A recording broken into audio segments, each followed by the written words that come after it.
Hello, and thank you for joining us. This is Brett Haase with Utopia Solutions. We are talking about the 9 Agile automation development principles. And in today's segment, we're talking about principle number 7, integration of test automation during framework development. Your regression tests are basically the final validation point that your framework is working. So the automated tests that are built using your framework, those are the validation points that your framework actually works. The benefit of using Agile for test framework development is that it enables getting the customer involved very early in using your framework to build those tests. So it sort of kills 2 or more birds with one stone here, because it gives you working tests while you're still in development, and it also trains the customer on how to set up tests, in addition to helping the customer understand what they really want earlier, and it helps you find defects. So you're going to find defects in your framework, you're going to find defects in the application under test, you're going to find issues with process, and discovering those things early is key, and Agile really enables that.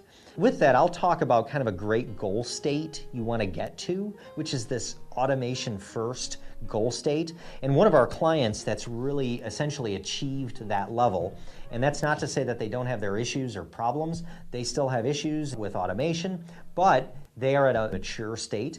And they have a 3-to-2 ratio of developers to testers. And I'm not supporting that you need to go there and have a 3, that's going to be dependent on your organization. But their framework is constantly in development. They have tens of thousands of automated tests that are always in maintenance. And they've fully integrated their testing and maintenance of the tests into the test automation development process. So when a new feature is developed for their application under test, many of the automated tests for that feature are written before that feature is even in production. That's a great goal state to be in. They kind of put automation first. And getting there is a challenge sometimes. So a great starting point to getting there is to start integrating your testing into framework development. So if you're building a test automation framework, start the integration of testing, so start getting them using those framework components as early as possible when you are developing those components. Another thing that it really helps with is integration of test automation during framework development really exposes any issues with the maintenance of the test bed. So it's going to very clearly identify issues where tests weren't maintained. Because if you're building components against those tests, you're going to start asking all the questions about how this functionality works. And when you look back at that test bed, those tests might not represent the reality of how those tests should run today. Maybe the test data is bad, and essentially integration of test automation during framework development also forces good test maintenance practices.